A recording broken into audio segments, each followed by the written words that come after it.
Defence welfare society کے نمائندہ وفد نے حجاز ہسپتال کا خصوصی دورہ کیا، جہاں انہیں مستحق مریضوں کے لیے جاری فلاحی خدمات سے متعلق تفصیلی بریفنگ دی گئی۔ اس موقع پر حجاز ہسپتال اور ڈیفنس ویلفیئر سوسائٹی کے چیئرمین میاں محمد آصف وحید نے وفد کا استقبال کیا اور ہسپتال کے مختلف شعبہ جات کا دورہ کروایا۔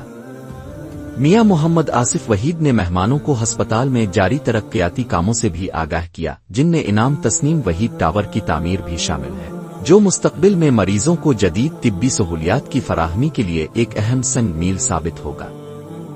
ڈیفنس ویلفیئر سوسائٹی کے وفد نے حجاز ہسپتال کی جانب سے غریب و نادار مریضوں کو فراہم کی جانے والی مفت طبی سہولیات، ڈائلاسس یونٹ اور دیگر فلاحی سرگرمیوں کو سراہا اور ادارے کی خدمات کو خراج تحسین پیش کیا۔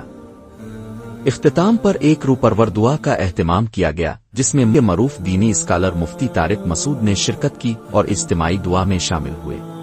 اللہ تعالیٰ سے دعا ہے کہ وہ حجاز ہسپتال کو اسی طرح غریبوں اور مستحق مریضوں کی خدمت کے لیے استعمال فرماتا رہے، اسے دن دگنی رات چوگنی ترقی عطا فرمائے، آمین۔